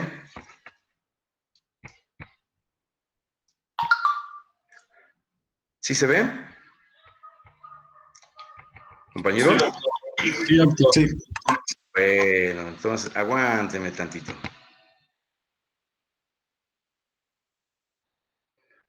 Por eso me gusta tener respaldos, porque nunca saben en qué momento le va uno a ir de la cachetada con estos. Y seguramente tenía un virus, me borró algo, entonces ahí te lo voy a llevar. Y casualmente antier fui a comprar un antivirus para colocárselo, dije, porque ya lleva como año y medio y está desprotegido, entonces sí, miren. Ok, aquí ya llegamos. Ahí está, ¿sí lo ven? Sí, Sí se ve. Ok, continuamos entonces, ¿verdad? Ok, perfecto. Vamos a ver. Aquí se ve exactamente cómo llega, ¿verdad? Eso ya lo habíamos visto. Ok, aquí está. En esta imagen alcanzamos a ver las relaciones que habíamos visto exactamente en el video. En el video nosotros habíamos revisado de la Universidad de comentaba que dentro de estas relaciones aquí tenemos valencia a la porción de lo que es el escaleno anterior, ahí va todo el escaleno anterior, ¿verdad? Que iba al escaleno anterior, ¿cuáles eran sus inserciones? De C3 a C6 hasta la primera costilla en el tubérculo del escaleno anterior. Ajá, tú mismo, el escaleno medio. De C1 a C7 hasta Y de la ahí, primera costilla, pero de manera lateral. la cara externa de la inserción del escaleno anterior. Y Uh-huh. después el escaleno posterior. De C4 a C6 pero esta es la Ajá. cara externa de la segunda costilla. Acuérdense, el escaleno anterior va a los tubérculos anteriores de los procesos transversos de esas vértebras y el escaleno medio y escaleno posterior a los tubérculos posteriores, ¿eh? No se les olvide. Dame tu apellido, Chapara. Vázquez Sochipa. Ah, ok, muy bien, Katy. Muy bien. Entonces, prácticamente, ¿verdad? Ahí vamos a tener lo que es el escaleno anterior, ¿verdad? Lo que es el escaleno medio y lo que es el escaleno posterior. Este es el angular de la escápula, este de aquí. Entonces, aquí vamos a tener que las relaciones, lo que son el plexo cervical, va a estar muy relacionado con los escalenos, tanto sobre todo el escaleno anterior y el escaleno medio, pero también con el angular de la escápula. El angular de la escápula también está relacionado con el plexo cervical. Pero también en la porción posterior, ¿verdad? Angular interna. Ustedes vieron en el corte transversal que les había yo mencionado que existe, ¿verdad? Una disposición a nivel del paquete del cuello vasculonervioso. En la parte externa primero iba la vena yugular, en la parte interna el paquete carotidio y en la parte profunda y posterior el nervio neumogástrico o vago. Y aquí lo tenemos, ¿verdad? Ahí está, el nervio neumogástrico o vago. Y aquí vemos al nervio frénico formado por el C3, C4 y C5, ¿verdad? Entonces aquí se forma el nervio vago que pasa por delante del músculo escaleno anterior. Y veamos qué es lo que sucede, ¿verdad? Son ramos que pertenecen a la región de subclavia, que van a formar la supraescapular y la transversa escapular, ¿verdad? Pero bueno, son vasitos que van a ir cruzando. Exactamente entre el escaleno anterior y el escaleno medio, ¿verdad? Entre el escaleno anterior y el escaleno medio va a pasar esta estructura, que es el plexo braquial. Es el plexo braquial. Entonces, el plexo braquial, junto con la arteria subclavia, sobre todo en la base, ¿verdad? de los músculos escaleno anterior y medio, va a pasar la arteria subclavia. Esta es la arteria subclavia. Pasa por detrás del escaleno, mientras que por la parte anterior lo va a hacer la vena subclavia. Va a regresar la vena subclavia para formar el tronco brachiocefálico. Aquí está la vena yugular, se cortó, pero aquí estaría llegando la vena yugular y la vena subclavia. Y forman el fálico, en este caso, del lado izquierdo. ¿Ya? Izquierdo. Entonces, vuelvo a repetir, abrazando al escaleno anterior, por la parte anterior estaría la vena subclavia. ¿Verdad? Por la parte posterior estaría la arteria subclavia. Arriba de la arteria subclavia, exactamente entre el escaleno anterior y el escaleno medio, va a estar tanto la arteria subclavia como el tronco brachiocefálico, ¿verdad? El tronco brachiocefálico. Ahora, escaleno medio y el escaleno posterior, estos dos de aquí, escaleno medio y escaleno posterior, va a pasar un nervio que va a ir a inervar al músculo serrato mayor, el de la caja torácica que ayuda a la ventilación. Se llama nervio del serrato mayor o también conocido como nervio de Bell, B grande, de vaca grande, con doble L. Nervio de Bell, ¿verdad? Este nervio de Bell también se le conoce como nervio respiratorio de Bell, ¿verdad? Antiguamente así se le conocían y los viejitos así lo conocen, ¿verdad? Pero hoy se le conoce como nervio del serrato mayor, ¿Dónde pasa? Entre el serrato mayor, entre el escaleno posterior y el escaleno medio. Entre el escaleno posterior y el escaleno medio pasa el nervio del serrato mayor o respiratorio de Bell. Entre el escaleno medio y el escaleno anterior, dos estructuras importantísimas que forman parte del triángulo supraclavicular, que sería el plexo braquial y la arteria subclavia. Y por delante del escaleno anterior, en su inserción de la tuberosidad escalénica del isfrán, va a estar pasando la vena subclavia. Internamente al escaleno, encontraríamos las colaterales que van hacia la región ¿verdad? De la columna vertebral. Esta es la arteria vertebral, esta aquí. ¿Qué es lo que va a hacer? Se va a dirigir hacia la parte posterior y hacia cavidad craneal, mientras que este viene siendo el tronco tiro bicérvico escapular. La escapular viene siendo la transversa escapular, ¿verdad? Y escapular posterior. Y la otra es la tiroidea inferior, de tal manera que entonces, ¿verdad?, se van a encontrar en la cara interna, ¿verdad?, del escaleno anterior, estos dos vasitos que son ramos de la subclavia. Hacia abajo, aquí no alcanzamos a ver porque nos está tapando el tronco brachiocefálico, el origen del tronco brachiocefálico, pero aquí se apreciaría el inicio de la arteria mamaria interna, ¿no? En la porción baja de la arteria subclavia, la mamaria interna. Entonces, el triángulo carotidio está formado por yugular, por carótida, nervio vago, y aquí alcanzamos a ver esto, que tiene mucha relación ¿con quién? Con el plexo cervical, que viene siendo el hipogloso, ¿sí? Entonces, aquí está exactamente el hipogloso.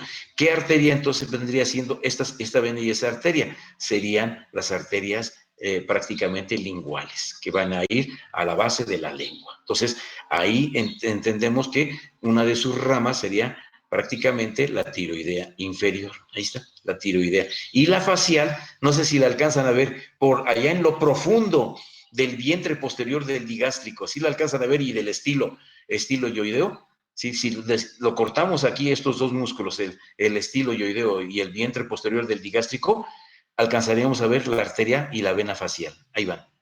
Este sería el macetero. Por el borde anterior del macetero va la arteria y la vena facial. ¿Sí la alcanzan a ver? Se ve hermosa, ¿no? Se ve hermosa aquí. La lingual, cómo se mete por profundo al milo yoideo, ¿no? Profundo al milo yoideo. Y este sería el vientre anterior del digástrico. El vientre anterior del digástrico. Exactamente, que se va con el vientre posterior a la región mastoidea. Y esto que está cortado pertenece al esternocleidomastoideo. Esternocleidomastoideo. ¿Ya? Entonces, acuérdense que el esternocleidomastoideo corre prácticamente desde la porción anterior de la escotadura del manubrio, de la porción proximal interna proximal de la clavícula, ¿verdad? Y de ahí va a formar un pequeño triángulo para ascender en un solo fascículo y dirigirse a la cara externa rugosa de la apófisis mastoides, ¿verdad?, formando los 2/3, ¿verdad?, de la cara externa de la apófisis mastoides, este músculo esternocleidomastoideo. Ahí comparten el angular de la escápula, el esplenio que está aquí, comparten parte de la inserción del complexo, ¿verdad?, en la región mastoidea. Hacia la parte central, pues alcanzaríamos a los infrayoideos. Vuelvo a repetir, dentro de los infrayoideos tenemos que son el homoyoideo, ¿verdad?, en primer lugar. Después lo sigue el esternotiroideo, ¿verdad? También tenemos, ¿verdad?, lo que viene siendo el tiroyoideo y el esternocleidoyoideo. Son los 4 infrayoideos que van a estar inervados nada menos por el asa cervical. Esta asa cervical que aquí la estamos viendo, ¿sí la ven ustedes? ¿La aprecian? ¿Todos se ven ahí? Este es el asa cervical que se veía perfectamente en el cadáver, ¿no? Que está por delante del paquete del cuello, ¿eh? Ahí está el asa cervical, entonces va a dar inervación a esos músculos de esta región. Esto lo vamos a ver a continuación, ¿verdad? Vamos a ver aquí. Tenemos, ¿verdad?, el nervio frénico. En primer lugar, aquí tenemos el nervio frénico que lo está señalando con estas flechitas de color verde, ¿verdad?, que está formado, ¿verdad?, por el C3, C4 y C5. Recuerden que el plexo cervical es del C1 al C4. Quiere decir que el C5 comparte parte del plexo braquial, una ramita para formar parte de lo que viene siendo el nervio frénico. ¿Y hacia dónde se va a dirigir? Este nervio frénico se introduce por la abertura torácica, ¿ya?, y se va a ir, ¿verdad?, en forma pegado a la pleura mediastínica, ¿verdad?, pegado a la pleura mediastínica, y se va a introducir el del lado derecho, va a ir básicamente a lo que es el agujero de la vena cava inferior, y el del lado izquierdo va a ir hacia la parte periférica carnosa del diafragma, de tal manera que va a dar una inervación de tipo motor, O sea, si ustedes intentan aguantarse el aire, inténtenlo, ¿verdad? Están activando al nervio frénico. Aguántenselo, voluntariamente, aguántenlo. Sí, a ver hasta qué momento ustedes pueden resistir, aguantarse para no dejar de ventilar. ¿Sí? Nomás no se vayan a exagerar porque si no se me vaya a morir alguno de ustedes, ¿eh? ¿Sí? ¿Ya lo intentaron? ¿Lo están intentando? Aguanten la ventilación, aguántenla. ¿Sí lo están haciendo? Sí. ¿Se dan cuenta que no lo pueden aguantar mucho tiempo? Porque tiene un tipo de inervación también de tipo vegetativo que es involuntario. O sea, no nomás el nervio frénico, sino también hay una parte de tipo vegetativa que evita que haya exactamente que se suiciden ustedes dejando de ventilar. Imagínense, ¿no? En los pacientes deprimidos, pues habría un chorro de muertes, pero gracias a que también tiene una parte autónoma, involuntaria, evita que se realice esto. Pero la parte motora, voluntaria del diafragma está dado básicamente por el nervio frénico, ¿verdad? Sus relaciones aquí aparecen del lado izquierdo, el escaleno anterior, la yugular interna, ahí lo tenemos, ahí va bajando la yugular interna, entre más desciende, más se acerca a la yugular interna. Pasa por detrás del tronco brachiocefálico, de ahí se va a dirigir al vientre posterior del homoyoideo, después ahí pasa en los cervicales transversos y supraescapulares, que vienen siendo estos vasos de aquí, y se introduce a la cavidad torácica por la vértebra torácica superior para llegar prácticamente hasta la parte inferior medial del corazón. Pasa cerquita del corazón, ¿verdad? Muy cerquita del corazón. Ella sigue su trayecto, este nervio sigue su trayecto hasta llegar a la cara superior del diafragma, donde ya dijimos, el derecho va al orificio de la vena cava y el izquierdo lo va a hacer en la parte carnosa. ¿Por qué se va a dirigir hacia el orificio de la vena cava? Porque tiene que ir a inervar la parte inferior del diafragma. Por eso, se mete junto con la cava, ¿verdad? Ahí lo acompaña y entonces comienza a inervar la parte inferior del diafragma. Después, aquí ya lo habíamos visto, aquí se ve exactamente las inserciones de músculos, estos son los del cuello, ¿verdad? Aquí tenemos algunos músculos que son, ¿verdad? El recto anterior del cuello, ¿verdad? El largo del cuello, ¿verdad? El recto largo del lateral del cuello, son músculos de la región prevertebral. Estos de aquí prácticamente, ¿verdad? Son músculos que van a estar ubicados y que tienen inserciones, por ejemplo, el recto menor, ¿verdad? Está desde el atlas desde el atlas al occipital, ¿sí? Prácticamente, del atlas al occipital, ¿verdad? Después vemos los procesos transversos aquí, que va prácticamente de la segunda costilla, ¿va? Sería C2, C3, C4, C5, C6, C7, y de ahí se iría prácticamente también, junto con los escalenos en la porción posterior, van haciendo un ángulo de inserción. Entonces serían los de la región prevertebral. La región prevertebral, entonces, está constituido básicamente, ¿va? Los músculos de la región anterior de la columna vertebral. Los de la región posterior de la columna vertebral serían otros. Por ejemplo, el recto, te vuelvo a repetir, el recto anterior, ¿verdad? Prácticamente va de la región del occipital al atlas, ¿verdad? Ese sería uno.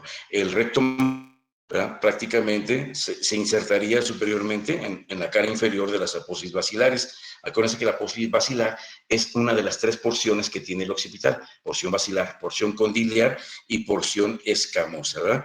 De ahí prácticamente se dirigen hacia afuera, entonces van a dirigir hacia afuera prácticamente para ir a insertarse en los 4 tendones, ¿verdad? Que son de los tubérculos anteriores de la tercera, cuarta, quinta y sexta vértebra cervical. Entonces prácticamente van a ir a esa región, ¿verdad? Y el largo del cuello, que es un músculo mucho más grande, ¿verdad?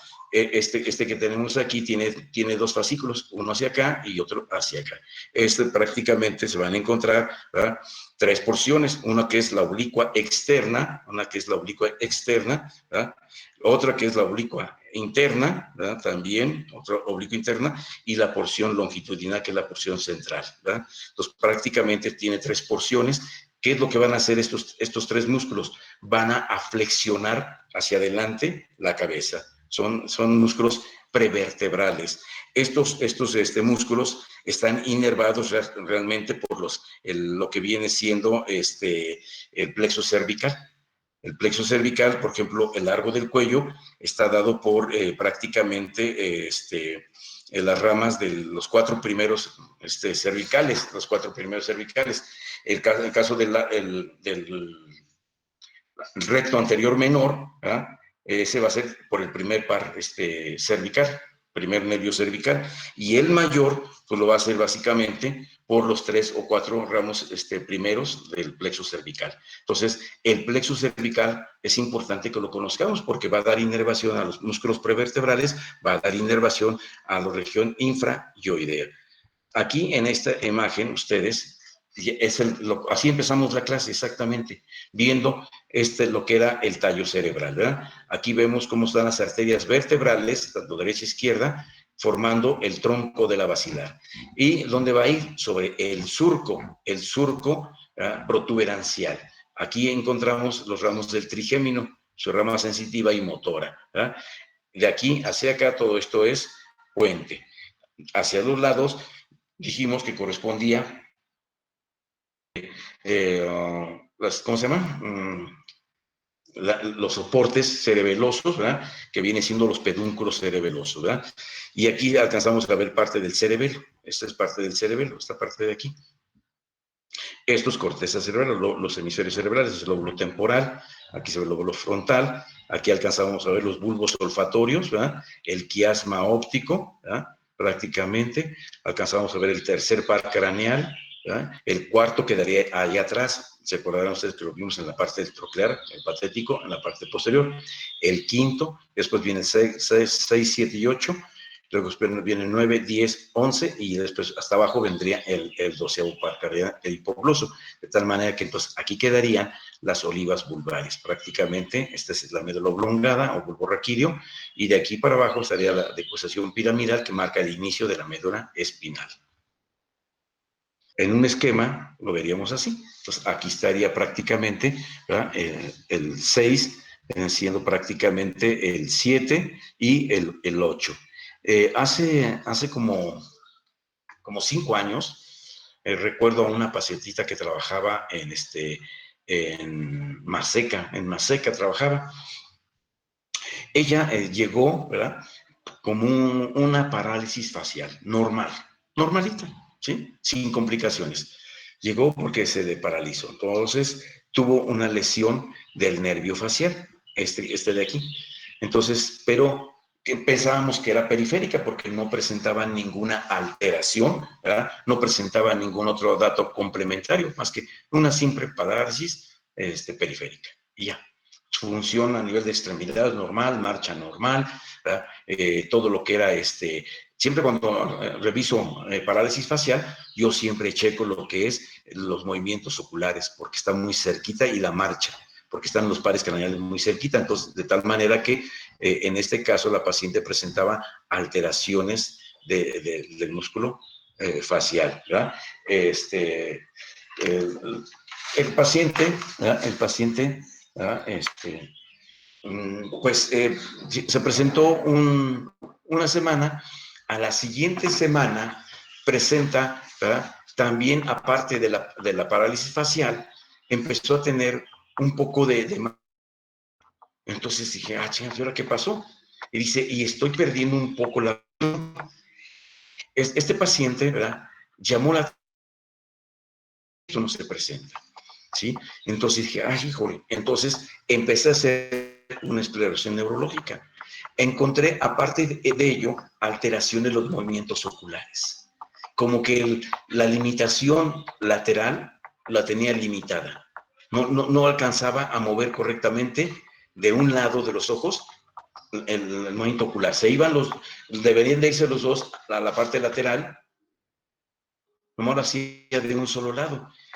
Eso me hizo pensar que se trataba de una patología, ¿verdad?, a nivel del tallo cerebral. A nivel del tallo cerebral, algo estaba pasando, ¿verdad? Entonces le mandé a hacer estudios y en un ultrasonido, ¿verdad?, pues no se ve muy bien, pero alcanzaba a ver algo. Yo le decía, esto debe ser un schwannoma vestibular, de un tumor benigno de esta región. Entonces,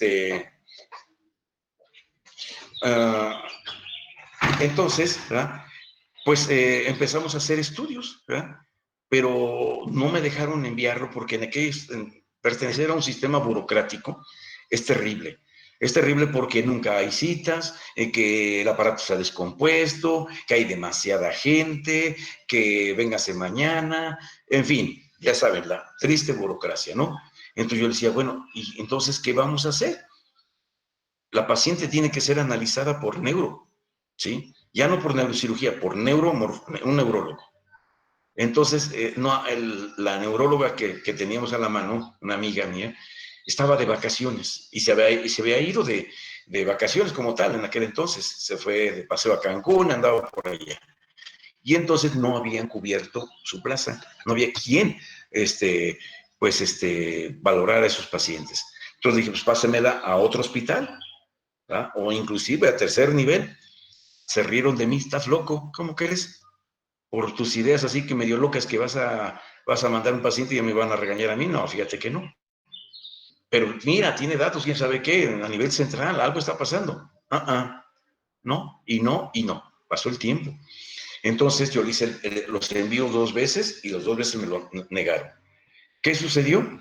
Que siguió avanzando el tumor benigno y empezó a alterar la audición, el equilibrio, los movimientos oculares, y la parálisis cada vez se hacía más intensa. Se mandó a rehabilitación y no respondía. Realmente fue operada, o sea, de urgencia.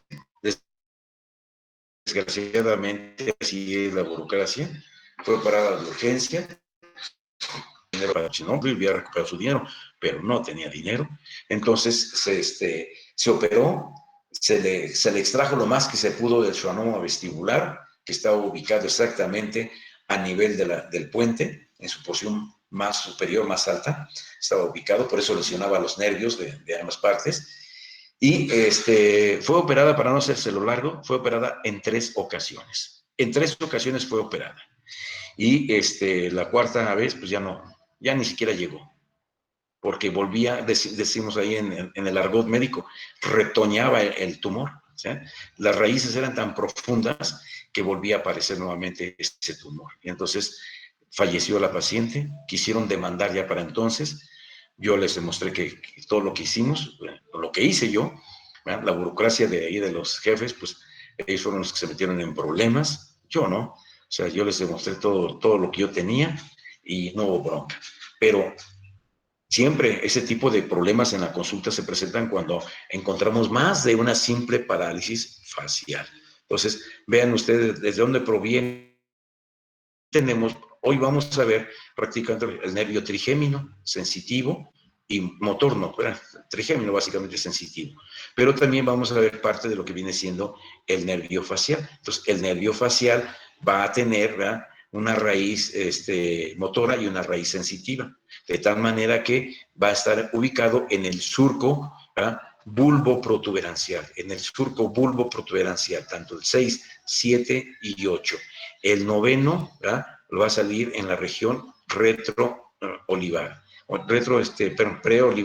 Preolivar. Y el hipogloso en la región retroolivar, en la porción baja. El espinal también en la región retroolivar. De tal manera que entonces en el tallo cerebral van a emerger todos estos pares craneales. Recordemos que el trigémino, ¿verdad?, este nervio, ¿verdad?, está descansando su ganglio en lo que viene siendo el peñasco del temporal, en la foseta de trigeminal o de Gasser. Ahí descansa el ganglio trigeminal. Mientras que el séptimo par craneal tiene que salir buscando salida por el conducto auditivo interno, a la porción extracraneana, por un orificio que está en la base de la apófisis estiloide, que se llama agujero estilomastoideo. Y de ahí se va a dirigir hacia la porción anterior para ir a buscar a los músculos de la cara para inervarlo a cada uno de ellos, ¿verdad? Y mientras que el hipogloso, que está en la región más baja del tallo cerebral, ese va a salir por la parte lateral de los agujeros occipitales. Ahí tienen el agujero del hipogloso, ¿verdad? Entonces de ahí se va a dirigir hacia la región, ¿verdad?, de los triángulos inferiores del submandibular y submentoniano para ir a inervar los músculos de la región extrínseca de la lengua. Entonces vamos a continuarle. Pues aquí tenemos en esta imagen cómo está descansando el trigémino. Ya quitamos al tallo cerebral, ahí lo quitamos. Esta es la tienda del cerebelo. Qué bueno que apareció esto, mire, esa es la tienda del cerebelo.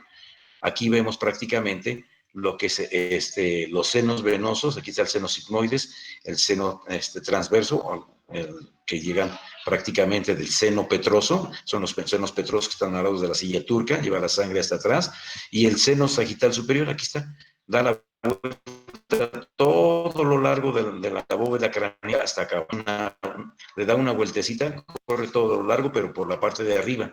Y aparte aquí hay otro que es el seno longitudinal. Cada uno de ellos están acumulando una gran... Va a llegar aquí a la confluencia y lo va a llevar al seno transverso y de ahí al seno sigmoides, al agujero rasgado posterior, para formar lo que viene siendo la vena yugular interna, ¿sí? Y aquí alcanzaríamos a ver prácticamente lo que es la médula espinal, ¿verdad?, con los nervios hipoglosos, ahí se ven los nervios hipoglosos, el trigémino sensitivo y motor, ¿verdad?, algunos nervios, ¿verdad?, que vienen los maxilares, ¿verdad?, el maxilar y el mandibular, y aquí otros nervios petrosos. Pues de tal manera que todos los vamos a relacionar en la base del cráneo.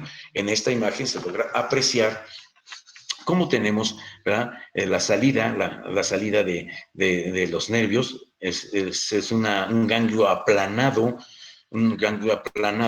que va a tener una rama oftálmica, una rama oftálmica, una rama maxilar y una rama mandibular. Entonces sería el agujero redondo mayor, agujero oval y agujero redondo menor para la arteria meningia media. Mientras que el B1, ¿verdad?, iría por el agujero óptico, por acá. Aquí alcanzamos a ver que todo es el peñasco. Este es el peñasco del temporal. Aquí tenemos recorrido y relaciones. Las dos raíces se dirigen desde la cara antero-inferior de la protuberancia hacia adelante, o sea, del puente, hacia adelante y afuera, en dirección al borde superior del peñasco, que ahí estaría descansando sobre la foseta trigeminal de Gasser. La rama sensitiva se desliza en abanico, formando plexo triangular, que termina en el ganglio de Gasser, es decir, la rama oftálmica, la rama maxilar y la rama mandibular. Mientras que la rama motora se ubica progresivamente por debajo de la raíz sensitiva. La raíz motora se desliza por debajo de la raíz sensitiva y pasa por debajo del ganglio de Gasser y luego se incorpora a la rama maxilar interna. Esta rama maxilar es la que va a pasar en la fosa pterigo-palatina, exactamente la rama maxilar, junto con la maxilar interna, mientras que la rama mandibular lo va a hacer externamente a la fosa pterigo-palatina. Aquí tenemos muchos de los ramitos, los ramos oftálmicos, ¿verdad?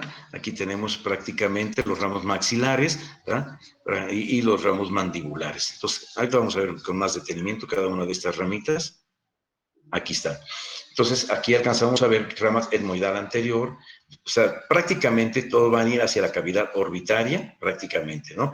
Va a ir a la región infraorbitaria también, ¿verdad?, a la supraorbitaria, va a ir todo lo que es la glándula lagrimal, va a recibir inervación a la glándula lagrimal, ¿verdad?, al ganglio ciliar, ¿verdad?, el ganglio ciliar para los movimientos del ojo, y en la rama maxilar, ¿verdad?, la rama maxilar va a ir hacia la fosa. Vean ustedes, aquí está la fosa pterigopalatina, con el ganglio pterigopalatino, ¿sí?, que pertenece a la rama maxilar. Entonces, el ganglio pterigopalatino se encuentra dentro de la fosa pterigopalatina, lo que es la fosa pterigomaxilar. La fosa pterigomaxilar fue cortada para poder ver la fosa pterigopalatina, para ver que ustedes puedan apreciar el trayecto del nervio. Vean cómo se va a encontrar los dentarios posteriores, los nasales, entonces van a ir hacia la región de la cavidad nasal y alveolar superior. Y el ramo mandibular, que ahorita lo vamos a ver, sus ramos. Los ramos terminales prácticamente de la región facial, ¿verdad?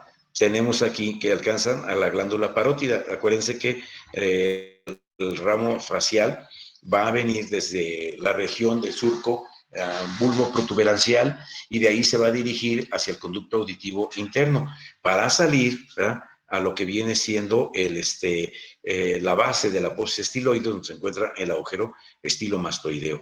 Y de ahí van a dividirse en dos ramas, uno que es la temporofacial, que es este tronco grande de color rojo, y la cervicofacial Unos van a ir hacia la región, ¿verdad?, de los triángulos superiores y otro hacia la región motora de los músculos de la región de la comisura labial hacia abajo, mientras que la mayor parte de los nervios del facial van a ir hacia la región media y superior, ¿verdad?, incluyendo a los auriculares. Entonces todos ellos van a ser inervados por el nervio facial.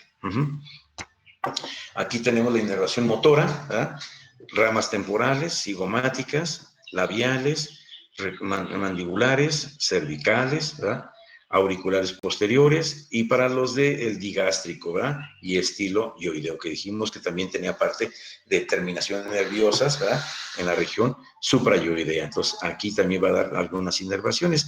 En esta parte, aquí vemos cómo está el conducto auditivo interno, y prácticamente el nervio facial penetra a la glándula parótida, lo va a penetrar dando sus ramos, ¿verdad?, temporofacial y cérvico-facial. De tal manera que si nosotros disecamos a la glándula parótida, podemos ver que sigue un trayecto, ¿verdad?, dentro de la glándula parótida, pero nunca va a dar inervación a esta glándula. No da inervación a la glándula parótida, sino es totalmente la porción motora hacia los músculos de la expresión facial, ¿verdad?, a los músculos de la expresión facial. Por lo tanto, el trayecto, las dos ramas son temporofacial y cérvico-facial, son sus dos ramos del nervio facial. ¿Y dónde sale? Por el agujero estilomastoideo. Penetra en la región inferoanterior del conducto auditivo, penetrando a la glándula parótida. Y finalmente, el plexo cervical.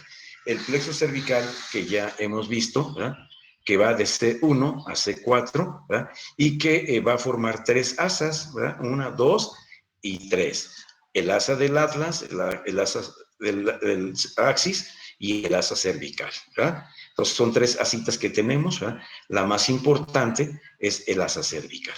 ¿Por qué? Porque el asa cervical nos va a dar la inervación de todos los músculos infrayoideos, como podemos ver aquí, ¿verdad? Todo va a inervación. ¿De dónde proviene? Del C1, del C2 y del C3. De ahí proviene el asa cervical. ¿De dónde se va a formar el nervio frénico? Se va a formar, ¿verdad?, del C3, del C4 y C5. Ahí está, C3, C4 y C5, el nervio frénico, ¿verdad? Pero el plexo cervical únicamente va de C1 a C4. Entonces, exactamente veamos aquí el nervio hipogloso, el 12º par craneal. ¿Cómo va a dar también, ¿verdad?, una relación tan estrecha con el asa cervical? Pero va a ir hacia los músculos, ¿verdad?, extrínsecos de la lengua. Mientras que el nervio espinal, ese sí va a tener conexiones directas, ¿verdad?, va a tener conexiones directas ¿con quién? Con las asas tanto del atlas como del axis. Va a tener conexiones directas inclusive con el C4. Entonces, el nervio espinal, ¿verdad?, va a tener también algún tipo de participación en la formación de algunos nervios que van a ir hacia la región posterior, ¿verdad?, sobre todo la región auricular posterior y occipital. Entonces, el plexo cervical, vuelvo a repetir, tiene tres asas: el atlas, el axis y el asa cervical. El asa cervical está formado por C1, C2, C3. Y es la que va a inervar a los músculos infrayoideos. Y el nervio frénico, que es C3, C4 y C5, ¿verdad?, va a ir hacia el diafragma. Aquí tenemos asas del plexo cervical, ¿verdad? Entonces, el atlas, el axis, y la tercera es el asa cervical, que es esta de acá. Esta, dice, en total se forman 3 asas, las cuales están relacionados con los músculos prevertebrales, escaleno medio y el elevador de la escápula, como ya habíamos visto en este esquema. Ya lo habíamos visto, este detalle, ¿verdad? ¿Y de dónde va? En las primeras 4 raíces cervicales, C1 a C4.